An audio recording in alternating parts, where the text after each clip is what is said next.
ज़्यादा व्यूअरशिप जो है वो आम आदमी की है।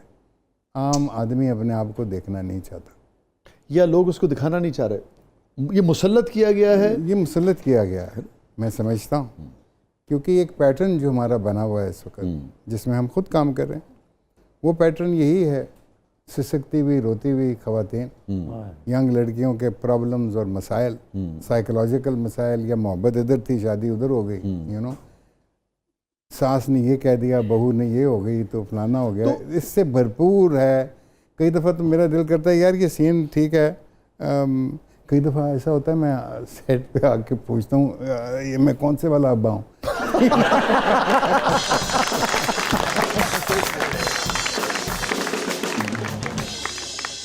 मुझे ये फरमाइए, सोफिया आपने किया था, सोफिया में समीना थी ना जी।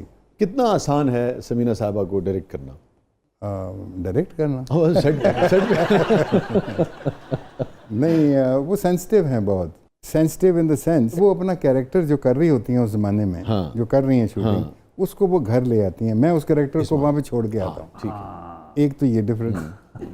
सो एंड माशाल्लाह she is a highly talented actor and she is a actor of the mind, you know, हम सारे माइंड के एक्टर्स हैं, मतलब सोचना है वो बहुत ज़रूरी है, सोच के अपने ऊपर तारी करना है वो भी ज़रूरी है।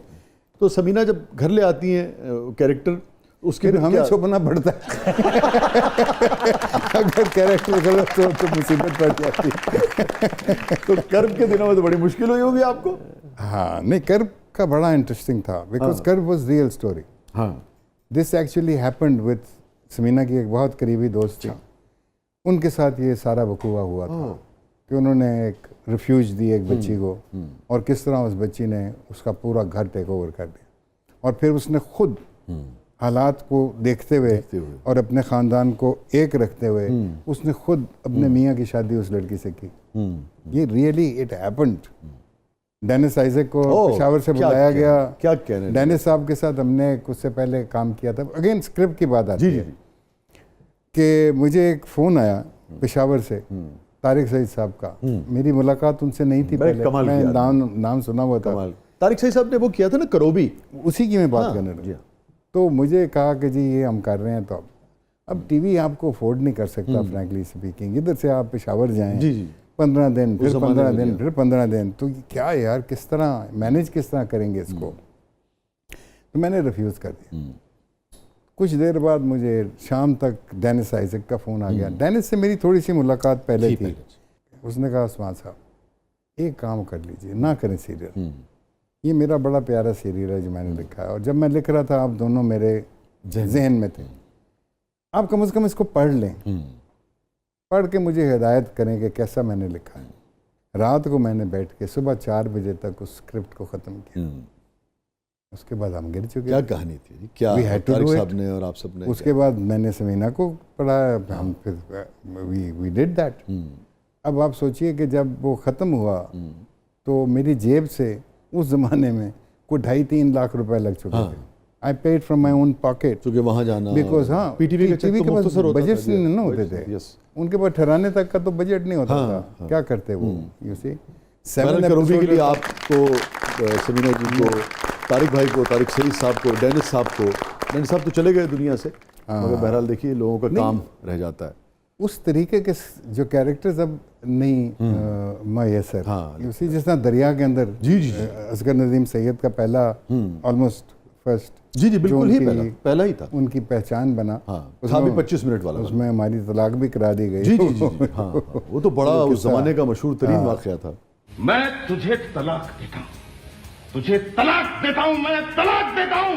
उस जमाने में we used to get some very interesting scripts also. That is not true कि भाई, लेकिन अब क्योंकि काम इतना वसी हो गया तो उस वसी काम में जो अच्छा स्क्रिप्ट है वो कम हो गए हैं, बहुत कम हो गए।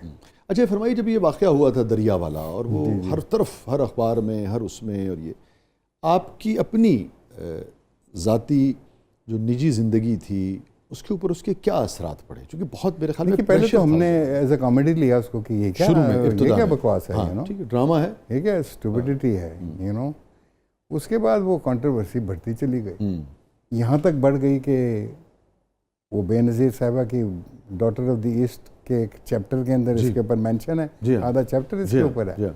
मशरिक़ की और उसके बाद ये दुनिया भर के अखबारों में छपी। जिस तरह मेरे पास उस ज़माने में कलेक्शन थी, दोस्त भेजा करते थे, फिजी आइलैंड के अखबार में छपी। इस तरह की न्यूज़ थी कि जिस तरह किसी देश के अंदर 3 सरों वाला बैल पैदा हो गया। यू नो, एक अजीब, दिस इज रिडिकुलस कि एक एक्टर जो है वो डिवोर्स दे रहा ड्रामे में, तो दैट मीन्स कि if you have killed somebody you should be hung. You know, आपको फांसी ला दे, फांसी ला दे, कहने फलाने ने मारिया। कब आपको एहसास हुआ कि ये सीरियस हो गया? आहिस्ता फिर वो सीरियस होना शुरू हुआ मामला। हमारी वालदा ने, उस समीना की वालदा ने, भाई ये क्या बकवास हो रही है। फिर ये बात नहीं थी कि बहुत सारे मौलाना हजरात, हमारे दीन के बहुत उम्दा लोग, दे वर ऑन आवर साइड। और साइड क्या, एक साइड की बात तो हो रही थी, एक इस तशरीह दीन के मुताबिक ही होगी, इसको तशरीह किस तरह किया जाएगा, कॉनोटेशन क्या होगी, तो उसके ऊपर बहुत सारे मौलाना हजरात जो वो हमारे फेवर में थे, उन्होंने कहा बिल्कुल ठीक कह रहे हैं, ये किस तरह तलाक हो सकती है, तमसील है, ये तो तमसील है, इसमें ऐसी चीज़ नहीं है। फिर वो आहिस्ता आहिस्ता इवेंचुअली एक दिन उन्होंने मुझे, मैं उनका जिक्र नहीं करना चाहता, जिन्होंने ये दिया था फतवा, तो अच्छे इंसान थे वो, मैं तो जानता नहीं था, कभी मिला नहीं था, उनके मैसेजेस आना शुरू हुए कि आप आके मिलो। अच्छा, तो मैं थोड़ा सा, जिस तरह बंदा उस ज़माने में इमोशनल होता है, मैं कहा मैं क्यों मिलूँ, यू नो। तो एक दिन पीटीवी में ही, मैं इसी सीरियल के आखिरी शॉट्स, हम आखिरी शूटिंग्स चल रही थी, तो इसमें मेरा फेस डार्क थोड़ा सा हम करते थे, ब्राउन कर सहरा की वजह से, और फिर मूंछ थी। तो मैं निकल के मेकअप रूम से फ्लोर पे जा रहा था, तो हमारे मलक एक थे प्रोड्यूसर जो इस्लामी प्रोग्राम किया करते थे, वो मेरा हाथ पकड़ के 1 मिनट आओ कमरे में, गल करनी है, दरवाज़ा खोल के अंदर ले गए। तो वो मौलाना साहब सामने बैठे थे जिन्होंने ये फतवा दिया था। तो मैं तब भी नहीं पहचाना कि ये वो वाले हैं। तो जब बात शुरू हुई तो फिर उन्होंने कहा, बेटा मैंने तुम्हें बड़ी दफ़ा बुलाया है, ये है हमारा मकसद किसी को तकलीफ़ देना नहीं है, फलाना, आप बस एक कागज़ पे लिख के दे दो कि आपका ये मंशा नहीं थी, आपका ये कहने का मकसद नहीं था, ये इस तरह, तो हम कहेंगे रजू हो गया। अब हमें तो ये टर्म्स भी नहीं समझ में आती हैं, रजू या फलाना। रजू का तो मतलब ये है ना कि तलाक हो गई और उसके बाद दोबारा वापस हो गया। तो मैं, वैसे भी हम यंग थे, इमोशनल थे, मैंने कहा जी मैं क्यों लिखूं, मेरा मतलब है कि मैं तो सोच भी नहीं सकता, मैं तो ये why should I right this kind of a thing. खैर जी, दूसरे दिन मौलाना साहब ने एक न्यूज़पेपर में छापा अपना बयान। उन्होंने कहा कि उस्मान साहब मेरे पास आए, उन्होंने अपना मुद्दा बयान किया।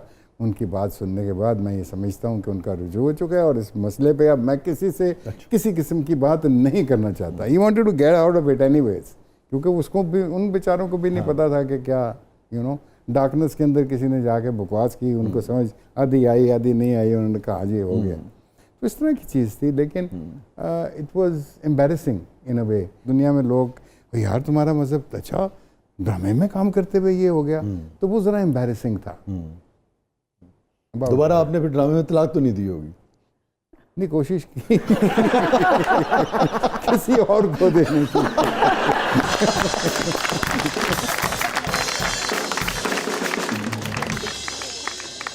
50 साल हो गए शादी को मेरी। I got married in 1975। या 1975। अगर मैं एक जुमले में आपसे पूछूं ब्रेक पे जाने से पहले कि 50 साल का सफ़र कैसा रहा? फैंटास्टिक। वाह। स्टे विद अस नाज़रीन, कहीं नहीं जाइएगा, छोटे से वक्फे के बाद वापस आते हैं। हमारे साथ मौजूद है वन एंड ओनली मोहतरम उस्मान पीर ज़रदार साहब, आप देख रहे हैं ज़बरदस्त।